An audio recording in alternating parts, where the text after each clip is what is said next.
That's right, Jamal. It is a waiting game for us as we talk about and track Aaron for the next several days. Before we get into a little more detail with Aaron, I did want to show you these two other waves that our friends at the National Hurricane Center were watching. The odds of these developing tropical characteristics very, very low and almost at zero. So nothing for us to worry about closer to home, but we do need to watch Aaron closely as it continues to make a westward journey through the Atlantic Ocean. And this morning, Aaron's inner core struggling to solidify thunderstorm development. That's why it doesn't look as impressive on satellite as it did yesterday, but it's entering an environment that will be conducive for further tropical development. And that's why the forecast from the National Hurricane Center with their brand new advisory shows that strengthening of this storm will occur.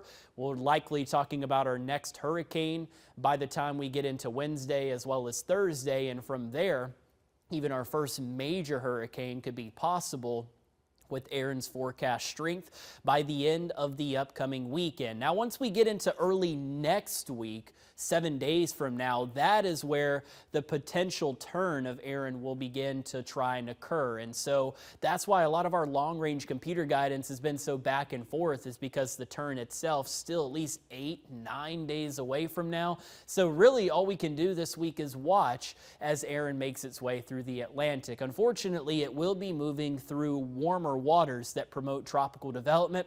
Once it gets closer to the Lesser Antilles as well as Hispaniola, we will be talking about sea surface temperatures in the middle and upper 80s, a much warmer and much better environment to promote tropical development. And again, just something that we'll need to watch closely as we head through the next several days and into the upcoming weekend. And closer to home, we still have our unsettled weather of our own that we're battling with this morning. A lot of cloudy skies from the top of our transmitter camera. You can even see some of the patchy fog in place as well, closer to the surface this morning. And for a few of us out there, our Tuesday starts with a little bit of passing rain. I've seen a few of these showers making their way across parts of Newberry, Saluda, and Fairfield counties this morning. You can see these showers rolling through as we're waking up. A couple of them as well along I-20 and I-77 near downtown Columbia as well. And these first rounds of showers we have out there are going to continue to roll through as we wake up and get the day started. Now for your Fireflies forecast, I don't think it's looking too bad. They're back in action against the Myrtle Beach Pelicans. Their series kicks off at 7 this evening. At that point, mostly cloudy skies, and I think our second round of rain will begin to come to a close by the time first pitch is getting going. So we have this first round of rain this morning.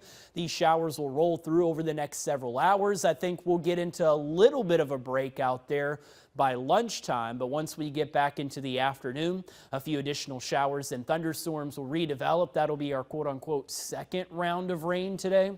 A little bit of rain, a little bit of thunder for the afternoon, and then by this evening, our second round will begin to taper off. So it's a similar forecast to what we had yesterday. A couple of rounds of rain and thunder out there. That'll limit our warming, but with high pressure sliding through by tomorrow, that's why we've got these warmer temperatures ahead of us, especially by Thursday, Friday, and into the upcoming weekend. We're back into the 90s, and we'll stay that way as we head into next week.